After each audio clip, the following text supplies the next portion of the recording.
வணக்கம் விவசாயிகளே. இன்னைக்கு நம்ம வீடியோவில் எதை பற்றி பார்க்க போகிறோம் அப்படின்னா கத்திரிக்காயை பற்றி தாங்க பார்க்க போகிறோம். இந்த வெயில் சமயத்தில் அதில் ரெண்டு பிரச்சனை ஏற்படும். என்னென்னு அப்படின்னா, ஒன்று பூ உதிர ஆரம்பிக்கும், பிஞ்சுகள் சரியாக பிடிக்காது. அதாவது நமக்கு வரக்கூடிய ஈல்டு வெயிட்டேஜ் எல்லாமே குறையும். காய்களோட எண்ணிக்கை குறைஞ்சிச்சுன்னா நம்மளோட வருமானம் குறைஞ்சிரும். ஸோ அதனால இந்த பிரச்சனையை எப்படி ஓவர்டேக் பண்ணலாம், நம்ம என்ன மாதிரியான மருந்துகள் கொடுக்கணும், என்ன மாதிரி தண்ணி பாய்ச்சலாம், என்ன மாதிரி தவறுகள் விவசாயிகள் செய்யறாங்க அப்படிங்கிற ஒரு தெளிவான விளக்கத்தை தான் இந்த வீடியோவில் உங்களுக்கு நான் சொல்ல போறேன். வீடியோக்குள்ள போறதுக்கு முன்னாடி நம்ம சேனலுக்கு புதுசாக இருந்தீங்கன்னா நம்ம சேனலை மறக்காம சப்ஸ்கிரைப் பண்ணி வச்சுக்கோங்க. இந்த தகவல் பயனுள்ளதாக இருந்துச்சுன்னா உங்களை மாதிரி இருக்கக்கூடிய விவசாயிகளுக்கு ஷேர் பண்ணி விட்டுருங்க.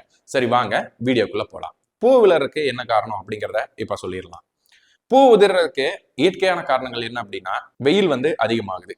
இந்த டைம்ல பாத்தீங்கன்னா நம்மளுக்கு சன்லைட் ரொம்ப அதிகமா இருக்கு. வெயிலோட வெப்பமும் அதிகமா இருக்கிறதுனால நம்மளுக்கு நீராவி போக்கு அப்படிங்கிறது அதிகமா நடக்கும். இந்த ரெண்டு விஷயம் தான், ஒண்ணு ஹீட்டு, இன்னொன்னு நீராவி போக்கு. இந்த ரெண்டு விஷயமும் நடக்கிறதுனால உங்களுக்கு என்ன ஆகும் அப்படின்னா, அந்த நம்ம செடியில இருக்கக்கூடிய கத்திரிக்காய் செடியில இருக்கக்கூடிய மைக்ரோ நியூட்ரியன்ஸ் எல்லாமே நீராவி போக்கு மூலமா ஃபர்ஸ்ட் வெளியே போயிடும். இந்த மைக்ரோ நியூட்ரியன்ஸ் கம்மியா இருந்துச்சு அப்படின்னா உங்களுக்கு பூ செட் ஆகாது. அதாவது ஃப்ளவர் செட்டிங் அப்படிங்கிறது நடக்காது. ஏன் அப்படின்னா, மைக்ரோ நியூட்ரியன்ஸ் தான் உங்களுக்கு பூவை வித்ஸ்டாண்ட் பண்ணி நிற்கும். அந்த ஹோல்டு பண்ணி வைக்கக்கூடிய ஸ்ட்ரென்த் எல்லாமே உங்களுக்கு மைக்ரோ நியூட்ரியன்ஸ் மட்டும்தான் கொண்டு வரும். ஸோ அந்த மைக்ரோ நியூட்ரியன்ஸோட லெவல் உங்களுக்கு ஹீட்டினால ஏற்படக்கூடிய நீராவி போக்குனால கம்மியாயிருது. ஸோ அந்த மைக்ரோ நியூட்ரியன்ஸோட லெவல்ஸ் கம்மியாகிறதுனால உங்களுக்கு ஃப்ளவர் செட்டிங் அப்படிங்கிறது நடக்கிறது இல்லை. இது இயற்கையா ஏற்படுறது. செயற்கையா விவசாயிகள் செய்யக்கூடிய தவறு என்ன அப்படின்னா, இதுல சரிவர அந்த வாட்டர் மேனேஜ்மெண்ட் பண்ண மாட்டாங்க. ட்ரிப் இரிகேஷன் அப்படின்னா நம்ம பாத்தீங்கன்னா வீக்லி ஒன்ஸ் கட்டுறவங்க நிறைய பேர் இருக்காங்க. உங்களுக்கு தண்ணி பாய்ச்சறது, வாய்க்கால் பாசனம் அப்படின்னா மட்டும்தான் நீங்க வீக்லி ஒன்ஸ் கொண்டு வரணும். இதுவே ட்ரிப் இரிகேஷனா இருந்துச்சுன்னா நீங்க 3 days ஒன்ஸ் கம்பல்சரி நீங்க ட்ரிப் ஆன் பண்ணி விட்டுருங்க. ஈரப்பதமா வச்சுக்கோங்க. அப்பதான் உங்களுக்கு நீராவி போக்குனால ஏற்படக்கூடிய அந்த வாட்டர் லெவல் மேனேஜ்மெண்ட் அப்படிங்கிறது கரெக்டா நடக்கும். இன்னொரு விஷயம் என்ன அப்படின்னா, விவசாயிகள் பண்ணக்கூடிய தப்பு கால்சியம் நைட்ரேட், சிஎன் நம்ம சொல்லுவோம் பாத்தீங்களா, அது ஏக்கருக்கு 25 கிலோ கொடுக்குற விவசாயிகள் இன்னும் நம்ம ஊர்ல இருக்காங்க. ஏக்கருக்கு 25 கிலோ அப்படிங்கிறது பாத்தீங்கன்னா உங்களுக்கு பெரிய சாகுபடி, லாங் லைஃப் இருக்கும் பாத்தீங்களா, லாங் டர்ம், அதாவது 10 மாசம், அதாவது வாழை, கரும்பு, அப்புறம் பாத்தீங்கன்னா உங்களுக்கு வரக்கூடிய அந்த கிழங்கு வகைகள். ஸோ இந்த மாதிரி இருக்கக்கூடிய பயிர்களுக்கு நீங்க 25 கிலோ கொடுக்கலாம். ஆனா கத்திரிக்காய் போன்ற செடி கொடி வகைகள்லாம் இருக்கு பாத்தீங்களா, இல்ல பூச்செடி வைக்கிறீங்க, எது வச்சிருந்தாலும் சரி, நீங்க ஏக்கருக்கு 5 to 10 கிலோ தான் உங்களுக்கு ரெக்கமெண்டேஷனே. அதாவது 5 கிலோ கொடுக்குறீங்க அப்படின்னா உங்களுக்கு போதுமானதாக இருக்கும். 5 கிலோவே போதும். 10 கிலோ அப்படிங்கிறது அதிகம் தான். 5 to 10 அப்படிங்கிறப்ப பாத்தீங்கன்னா நீங்க ஒரு 7 கிலோ அப்படின்னு ஆவரேஜா வச்சுக்கோங்க. ஒரு ஏக்கருக்கு 7 கிலோ கொடுத்தீங்கன்னா போதும் கால்சியம் நைட்ரேட். அதுக்கு மேல கொடுக்க வேண்டாம். இந்த கால்சியம் நைட்ரேட் அதிகமா கொடுக்கறதுனால என்ன ஆகும்னா, சுண்ணாம்பு சத்து அதிகமாகும். மற்ற மைக்ரோ நியூட்ரியன்ஸ், அதாவது கால்சியம் அந்த மைக்ரோ நியூட்ரியன்ட் மட்டுமே உங்களுக்கு அதிகமாயிரும். மற்ற மைக்ரோ நியூட்ரியன்ஸோட லெவல் கம்மியாகிறதுனாலையும் உங்களுக்கு மைக்ரோ நியூட்ரியன் டிஃபிஷியன்சி, அதாவது நுண்ணூட்டச்சத்து பற்றாக்குறை ஏற்பட்டு உங்களுக்கு பூ செட் ஆகாது. இது பூ செட் ஆகாததுக்கு காரணம், அதாவது பூ அதிகமா விழுந்துட்டே இருக்கும் பாத்தீங்களா, அதற்கான காரணம். இப்ப இந்த பூ உதிரதுல எப்படி கட்டுப்படுத்தலாம் அப்படின்னு நான் சொல்லிடுறேங்க. இதுக்கு ட்ரென்ச்சிங் அண்ட் ஸ்ப்ரேயிங் ரெண்டு விதத்துலையும் நீங்க கட்டுப்படுத்த முடியும். ஃபர்ஸ்ட் நான் ட்ரென்ச்சிங் சொல்லிடுறேன். நீங்க ஃபர்ஸ்ட் என்ன கொடுக்கணும், ஒரு ஏக்கருக்கு நான் சொல்றேங்க. ஒரு ஏக்கருக்கு பாத்தீங்கன்னா ரீமர் அப்படிங்கிற ஒரு லிக்விட் வருங்க. இது KBCA technique, calcium boron potassium nitrate, அதாவது 13,045 இருக்கும் பாத்தீங்களா, இந்த மூணுமே மிக்ஸ் ஆகி வரும். இது ஏக்கருக்கு 1 லிட்டர். அதுக்கப்புறம் பாத்தீங்கன்னா நம்ம ஜம்போ 1 லிட்டர், நைட்ரோபென்சின் பாத்தீங்கன்னா ஏக்கருக்கு 2 லிட்டர். அதற்கு பிறகு நம்ம வெஸ்டால வரக்கூடிய ப்ளூ பக்கெட் பாத்தீங்கன்னா 125208, இதுதான் உங்களுக்கு ஃபிளவரிங் ஸ்டேஜுக்கு. ஸோ அதனால இது ஏக்கருக்கு 10 கிலோ.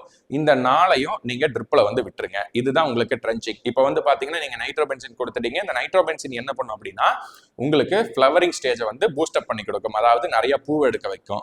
இந்த ஜம்போ, ரீமர், அப்புறம் நம்ம பக்கெட்ல இருக்கக்கூடிய மைக்ரோ நியூட்ரியன்ஸ் எல்லாம் என்ன பண்ணும் அப்படின்னா நம்ம செடிக்கு தேவையான நுண்ணூட்டச்சத்தை கொடுத்துரும். அதனால ஃபிளவர் செட்டிங் அப்படிங்கிறது நல்ல முறையில் நடைபெறும். நம்ம ப்ளூ பக்கெட் என்ன பண்ணும் அப்படின்னா உங்களுக்கு ஸ்டெம் நல்லா வளர வைக்குங்க. இது என்ன பண்ணும் அப்படின்னா ஸ்டெம் நல்லா வளர்றதுனால உங்களுக்கு அந்த என்ன சொல்றது, அந்த உணவுப் பொருட்கள் எல்லாம் டிரான்ஸ்ஃபர் பண்ணும் பாத்தீங்களா அந்த செடிங்க. ஸோ அது உங்களுக்கு ஃபாஸ்டா நடைபெறும். அதனால என்ன ஆகும் அப்படின்னா உங்களுக்கு நல்ல ஒரு வளர்ச்சி கிடைக்கும். ஸோ இது உங்களுக்கு ட்ரென்ச்சிங், நீங்க வேர் வழியா கொடுக்குறீங்க. ஸ்ப்ரேயிங்ல என்ன கொடுக்கலாம் அப்படின்னா, ஒரு 10 லிட்டர் தண்ணிக்கு நான் சொல்லிடுறேங்க. 10 லிட்டர் தண்ணிக்கு ஜம்போ 50 ml, ரீமர் 50 ml, நைட்ரோபென்சின் 50 ml, அது போக அது கூட ஒரு ஸ்பார்க்கிள் அப்படிங்கிற ஒரு இன்செக்டிசைட். இது வந்து பாத்தீங்கன்னா உங்களுக்கு டேங்குக்கு 35 மில்லி 10 லிட்டர் தண்ணிக்கு இதையெல்லாம் போட்டு நீங்க ஸ்ப்ரே பண்ணிடுறீங்க. இந்த ஸ்பார்க்கிள் என்ன பண்ணும் அப்படின்னா உங்களுக்கு ஃபிளவரிங் ஸ்டேஜ்ல பூச்சிகள் வர ஆரம்பிக்கும். அதை வந்து கண்ட்ரோல் பண்றதுக்கு இது வந்து உங்களுக்கு ஒரு உறுதுணையா இருக்கும். ஸோ இதுதான் வந்து நீங்க பூ விழுவதை தடுக்கிறதுக்கான செய்முறைகள். சரிங்களா? இதுல ஏதாவது டவுட்ஸ் இருந்துச்சுன்னா கீழே கமெண்ட்ஸ்ல சொல்லுங்க, நம்ம வந்து பேசிக்கலாம்.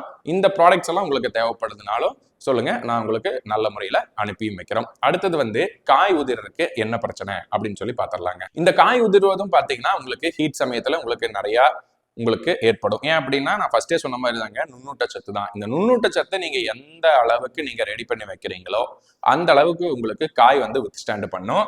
இப்ப நாம சொன்னோம் பாத்தீங்களா ரீமர், அதை வந்து நீங்க ஏன் கொடுக்குறீங்க அப்படின்னா உங்களுக்கு ஸ்ட்ரக்சர் வந்து கொண்டு வருங்க. சரிங்களா? ஒரு காயோட வந்து ஸ்ட்ரக்சர் கொண்டு வந்துடும். அதுக்கப்புறம் வந்து பாத்தீங்கன்னா கலர் கொண்டு வரும். அப்புறம் வெயிட் இன்க்ரீஸ் பண்ணி கொடுக்கும். நம்ம ஜம்போ என்ன பண்ணும் அப்படின்னா உங்க காயை வந்து கொஞ்சம் பெருசு பண்ணும். அதாவது லென்த் வந்து கொண்டு வந்துடும், பிரெத்தும் அதிகப்படுத்தி கொடுக்கும். ஸோ கையில் எடுக்கிறப்பவே உங்களுக்கு நல்லா ஒரு பிடிக்கிறதுக்கு நல்லா இருக்கும். அண்ட் வெயிட்டும் கொண்டு வரும், லுக்கும் கொண்டு வரும். அப்படிங்கிறப்ப வந்து பாத்தீங்கன்னா உங்களுக்கு நல்ல முறையில ஒரு ஈல்டு வந்து எடுத்துட்டு வந்து கொடுக்கும். இந்த ஸ்டேஜ், அதாவது பூ வந்து பிஞ்சாகுது பாத்தீங்களா, அந்த ஸ்டேஜ்ல வந்து நீங்க 12-00-60 அப்படிங்கிற அந்த ஆரஞ்சு கலர் பக்கெட், வெஸ்டால வரக்கூடிய ஆரஞ்சு கலர் பக்கெட்டும் பொட்டாசியம் சோனைட் வந்துட்டு ஏக்கருக்கு 10 கிலோவும் கொடுத்துட்டு வாங்க. இது 2 மட்டும் கொடுத்தீங்கன்னா போதும், உங்களுக்கு நல்ல முறையில் வெயிட்டேஜும் கொண்டு வரும். இப்போ நான் சொன்னதெல்லாம் வந்து பார்த்தீங்கன்னா உங்களுக்கு ஏதாவது டவுட்ஸ் இருக்கு அப்படின்னா கீழே கமெண்ட்ஸ்ல சொல்லுங்க. நான் உங்களுக்கு வாட்ஸ்அப் நம்பர் வந்துட்டு மேலேயும் கொடுத்து வச்சிருக்கேன், அதுலேயும் வந்து சொல்லுங்க.